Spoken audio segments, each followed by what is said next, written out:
باپا جان کہتے ہیں برا دوست برے سانپ سے بدتر ہے۔ میرا سوال ہے، انسان تو اشرف المخلوقات ہے، اس کی وضاحت فرما دیں۔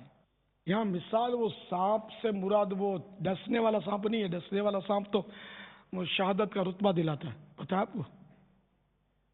اور انسان جو ہے نا، یہ جہنم میں پہنچا دیتا ہے، برا انسان۔ جی ہاں، سانپ اگر کسی کو ڈس لے اور اس کی موت واقع ہو جائے تو وہ شہید ہے۔ اور برے انسان کی صحبت میں بندہ برا بن جائے، گناہوں میں پڑ جائے اور جہنم کا حقدار بن جائے، تو آپ بتائیے کہ برا دوست برے سانپ سے برا ہوا یا نہیں ہوا؟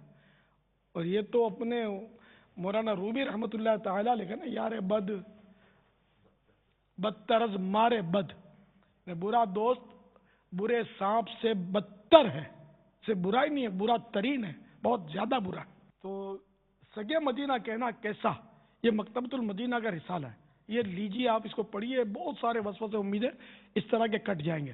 تو اس میں صفحہ نمبر 3 پر لکھا ہے، میٹھے میٹھے اسلامی بھائیوں، وسوسہ یہ ہے کہ انسان چونکہ اشرف المخلوقات ہے، اس لیے اس کو کسی جانور سے تشبیہ نہیں دی جا سکتی۔ اس کے بارے میں عرض یہ ہے کہ انسان شکل و صورت میں واقعی بہت اچھا ہے، مگر یہ حقیقت ہے کہ جو انسان اللہ الرحمن عز و جل کا نافرمان اور متبع شیطان ہے، وہ یقیناً بدتر از حیوان ہے۔ یہ میں اپنی طرف سے نہیں کہہ رہا، بلکہ اللہ تبارک و تعالی پارہ 30 سورۃ 3 آیت نمبر 4 اور 5 میں ارشاد فرما رہا ہے، لقد خلقنا الانسان فی احسن تقویم ثم رددناه اسفل سافلین۔ ترجمہ کنز ایمان، بے شک ہم نے آدمی کو اچھی صورت پر بنایا، پھر اسے ہر نیکی سے نیکی حالت کی طرف پھیر دیا۔ دیکھیے قرآن مجید میں انسان کو اچھی صورت پر بنانے کے بعد ہر نیکی سے نیکی حالت پر پھیر دینے کا تذکرہ کیا گیا ہے۔